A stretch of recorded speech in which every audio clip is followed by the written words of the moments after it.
Hello everyone, my name is Romy Singh, and in today's video we are going to talk about how to succeed as freelancer and the 13 factors that play a very crucial role. As a freelancer, you are your own boss. You are responsible for your own success. There's no shortcut and cutting in the queue to get ahead. It's a result of your hard work and how strongly dedicated you are to succeeding as a freelancer. While there are many different routes that you can take to succeed as a freelancer, but the 13 key factors that I'm going to discuss with you, that I'm going to tell you in this video, will play a very crucial role and is going to be constant in every route that you take to be a successful freelancer.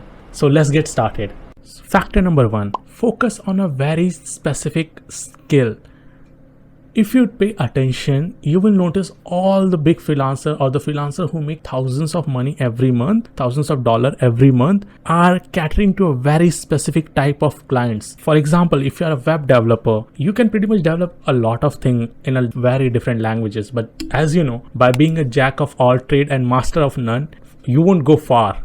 So that's why it's suggested that if you want to succeed as a freelancer, you need to go specific. For example, if you're a web developer, if you can develop a Shopify website or Shopify templates, focus on that. If you can design or develop a template in Webflow, focus on that. Get specific. By getting specific, you will be able to charge better, get client faster, and stand out. So focus on being specific, providing a niche specific and a skill specific service. Factor number 2, build a system that helps you get clients on a consistent basis. You must have heard finding clients is the biggest as well as toughest part of freelancing. Most freelancers fail because they find very hard to figure out, the calculation or the formula that they can use to get clients on a consistent basis. But what if I tell you that there is a system or a strategy that you can use to get clients on a consistent basis? You can watch the video.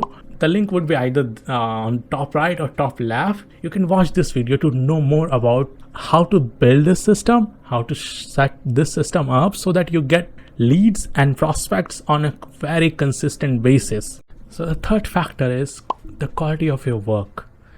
Before I even start to explain this factor, you already know that the quality of your work needs to top notch, because it plays a very crucial role when it comes to succeeding as a freelancer. Why? Remember, the most good and high paying clients come from referrals, recommendation, and word of mouth. How do you get this? The only way to get all this is by making sure the clients that you're working with, they're happy, and they're only happy when you're able to deliver high quality work, extra values, and go to the extra length to make sure that they are happy with your work. So remember that if you want to succeed, the first thing and the foremost important thing you should be working right now is improving the quality of your work.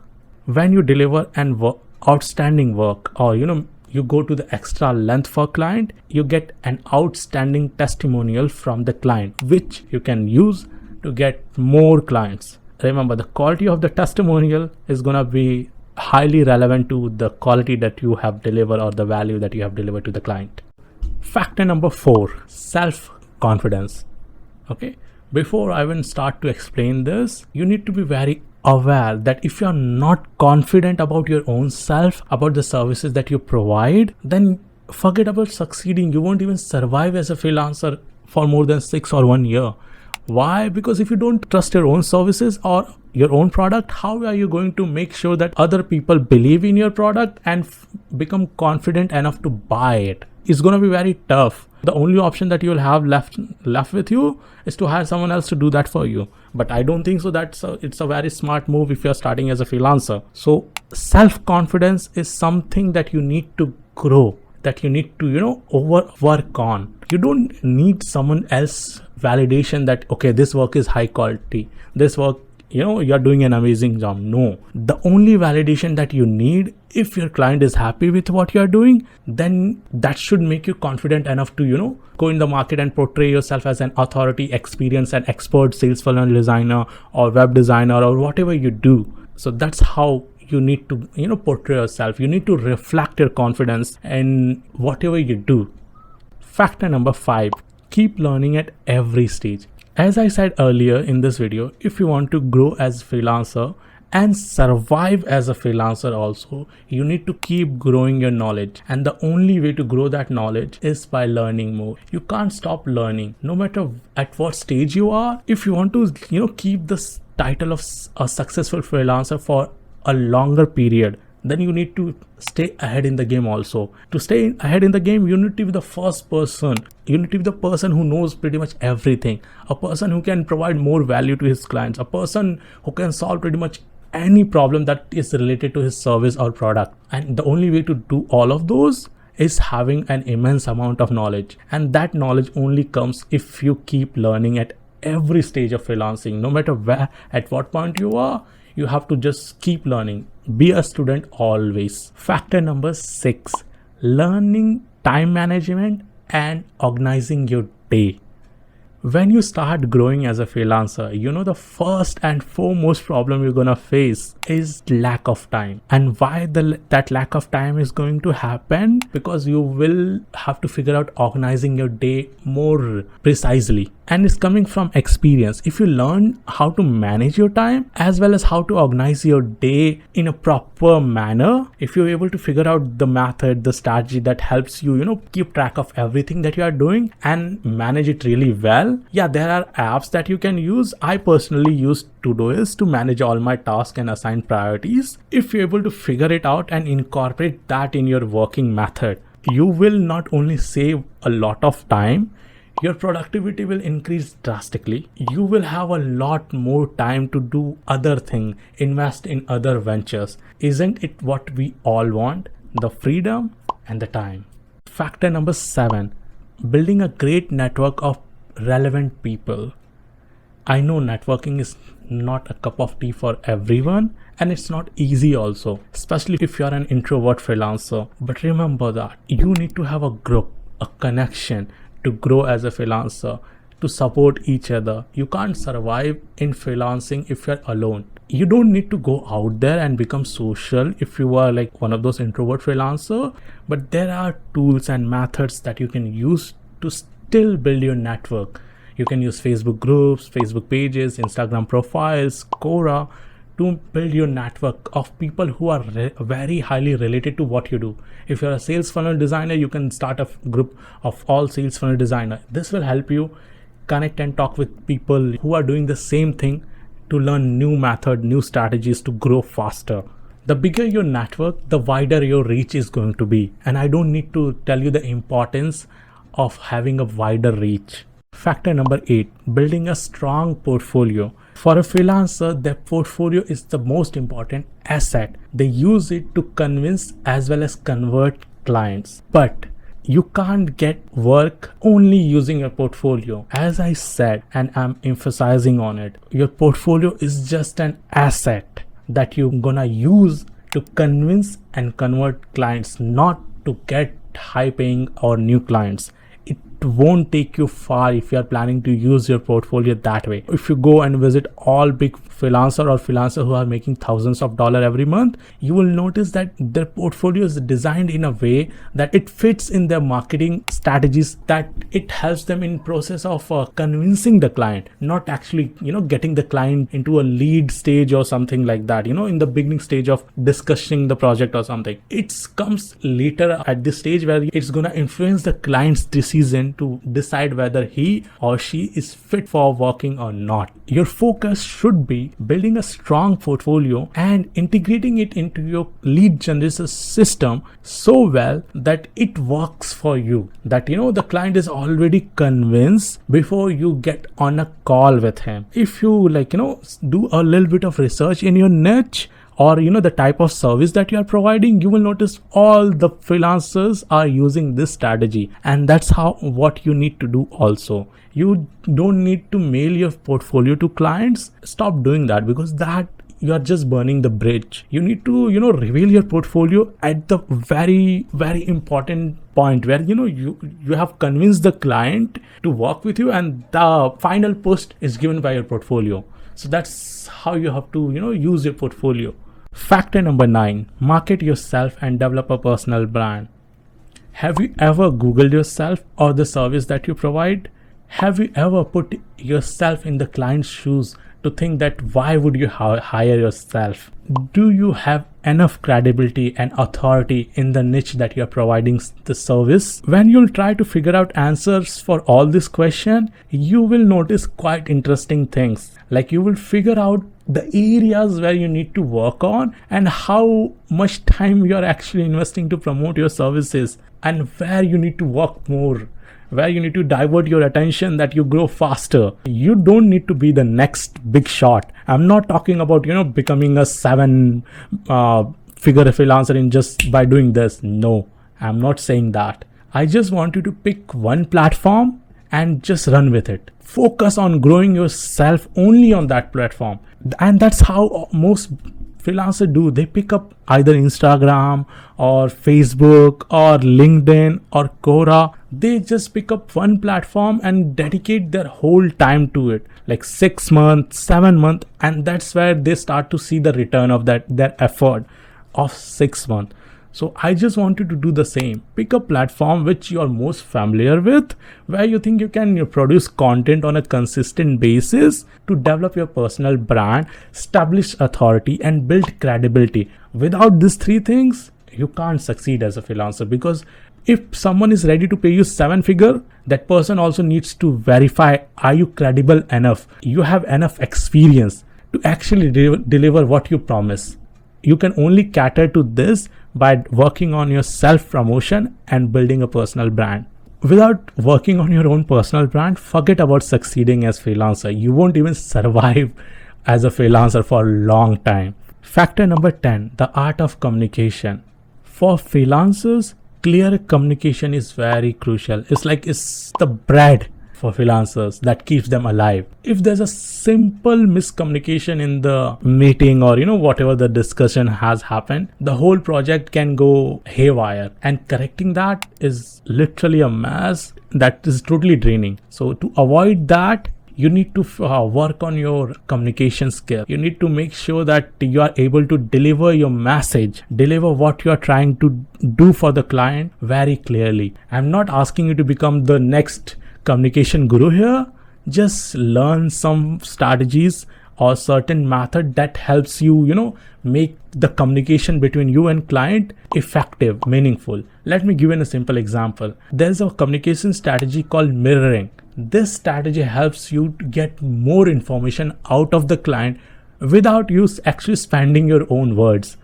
How? For example, the client says this: we have hired a sales funnel designer in the past, but he was not able to deliver what he had promised. Now you say, to get more information out by using the mirroring method, this: oh, you have a sales funnel designer in the past? Then the client will say yes, and the client will go again, provide more specific about that situation. Did you notice? You didn't said anything new. You just took certain words from what the client had told you and created a simple sentence to get more information out from the client. That's called mirroring. So there are more tactics like this which you can just learn by doing certain research or reading some blog post. If you really want to become like the master at it, I would recommend going through a course or a master class by Chris Voss. Excuse my pronunciation, but you can go through a course or master class by Chris Voss. Factor number 11, learning the tricks of sales and negotiation. For freelancer, the profit is equivalent to the number of clients that you have or the number of clients you can crack. So how do you crack more clients? Very simple, get better at sales and negotiation. Again, same thing goes here also. You don't need to master the sales and negotiation, because sales and negotiation itself is a very huge topic. If you get too deep into it in one go, you won't have enough time to invest in freelancing. So it's suggested that you just pick certain strategies, try to test it, what works with your marketing efforts, and just use them and just incorporate them into it in your the whole marketing campaign that you're using to get more leads and clients. I cannot stress enough on the importance of learning tricks of sales and negotiation, because whenever you meet a new client or you get on the scheduled meeting, the conversion is affected by 2 things. First, how good you are at what you do. Second is how well you can convey what you do. Third is how well you can convince the client that okay, you can do what the client wants by using your skill. That is where your talent of sales comes into play. When you're able to win the client, after that you have to decide the pricing, the costing side of it. That's when the negotiation, the art of negotiation comes into the play. Without this too, you might lose a lot of money. Let's say the client can afford $10,000 per month, but you might be saying 5,000, 6,000 just because you couldn't get that amount out of the client. You couldn't figure out what is the highest margin that client can afford. So if you fail to figure that part out, you might be the one end up with the short end of the stick. Remember that part. Why? Because if it happens once is good, but if it happens on multiple occasions, then you are losing a lot of money and you're working for a very less amount. That's why it's important to invest some time in learning sales and negotiation strategies. Personally, I am working on a video which will talk about how to price your service as a freelancer. It should be live on this YouTube channel in few days. So make sure that you subscribe to my channel and hit that bell button so that when I upload that video, you get a notification. In my video, I will be explaining pretty much every aspect of pricing. What are the strategies that you can use to get better deal out of the client. Factor number 13, the tools of trades. No matter what service you provide as freelancers, you might be using certain tools to deliver that work. You need to be master at that tool. Why I'm saying that? Because if you're not mastering that tool, then the work that you'll be delivering or you'll be creating is going to be mediocre. It's impossible to produce a high quality of work without figuring out the tool that you're using to its full extent. Let's say I'm a sales funnel designer and I use Figma to design my sales funnel. If I don't know how to use Figma to its full extent, if I don't know those shortcuts and the tricks of the tools, I would be spending a lot of time designing a single piece of design. I wouldn't be able to, beat other freelancers who are good at using Figmas and they can deliver the work faster at me. And my design will lack the differentiating factor. They are going to be the same throughout my client, throughout my portfolio. Why? Because I cannot put more variable or variant to my designs if I don't understand the tools to a certain extent or to master that tool. If I am well versed in Figma, I can use it every single functionality to its fullest. I'll be able to add more variants, more functions to my design to make it unique. Otherwise, my design will look pretty much similar. They will only have different colors and different images. And that's not what I want to deliver to my client. That's why I need to be expert into Figma. I need to keep learning new tricks and new tips of using Figma. And there's a very simple way to do it. Just go to YouTube or, just read some blog posts. And remember, in this video itself, I mentioned the importance of keep learning. That also plays a very key role here itself. So that's why it's very important to master the tools of trade, the tools that you are using to, deliver your freelancing work. And your job doesn't end there. Why? Because in market, there are new tools that keep coming. And certain tools tend to become more famous and more user-friendly. It varies. There are different factors to it, but you need to keep learning those tools also. Why? Because the other freelancers are definitely gonna do that. Definitely gonna learn those tools to stay ahead in the game. To attain the title of a successful freelancer for a longer duration. So if you want to save your title of a successful freelancer and attain it for a longer duration, you need to do the same. You need to keep learning the new tools that come into market which are related to the service that you provide, and that's gonna be a routine for you. Every 2 or 3, 4 months there is a new tool in the market. You don't need to master those tools if you don't see a more benefit into them, but you need to be aware of it. You need to be have a basic understanding of it. So when you get an opportunity to work with those tools, like when you get an opportunity to a client who wants you to use that tool to deliver work, then you know that that tool is becoming famous, and then you can invest more time in learning that tool. By doing this, you won't be behind in the race. You will be walking parallel with other freelancers, and if you put in a little bit more effort, you will beat all those people and get ahead in the game. So these are the 13 key factors that play a very crucial role if you want to succeed as a freelancer. As I told you, it's not going to be easy, but it's not impossible also.